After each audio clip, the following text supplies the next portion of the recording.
కృష్ణారెడ్డి వనపర్తి.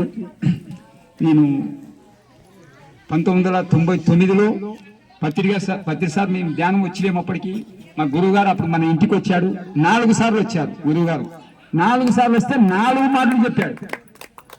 బాబా ఇట్లా చేయండి. ఫస్ట్ సారి వచ్చినప్పుడు ఏం చెప్పాడు?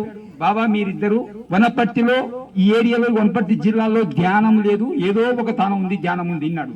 అంటే దీన్ని డెవలప్ చేసి ధ్యానం చేయాలంటే ప్రతి ఇంటింటి ధ్యానం పెట్టి, ప్రతి ఇంట్లో ధ్యానము, ప్రతి ఇంటింటి ధ్యానము, ప్రతిరోజు క్లాసు పెట్టి మొత్తం క్లాసులు నడిపిస్తూ ప్రతి ఇంటింటి ధ్యానం చేశాను. రెండోసారి వచ్చినప్పుడు బాబా మళ్ళా రెండోసారి మన ఇంటికి వచ్చాడు. అనుకోకుండా వస్తుంటాడు ఆయన. వస్తే అప్పుడు ఏం చెప్పాడు? ప్రతి సంవత్సరం 1,00,000 మంది విద్యార్థులకు ప్రతి స్కూల్లో ధ్యానం చెప్పమన్నాడు. ప్రతి స్కూల్లో ధ్యానం చెప్పాము. ప్రతి సంవత్సరం 5 జిల్లాల్లో 1,00,000 మంది విద్యార్థులకు చెప్పాము, నేను మా మేడం కలిసి. అంటే వాళ్ళు ఏ టైం రామంటే ఆ టైం తీసుకొని వెళ్ళాం. అన్నం లేకుండా బిస్కెట్ తిని వెళ్ళాం. అందరం మాస్టర్లు మా ఎంబడి వనపర్తి నుంచి జయమ్మ కానీ అందరం కానీ. అంటే అలా చేశాం. ఎందుకంటే గురుగారు చెప్పినాడు.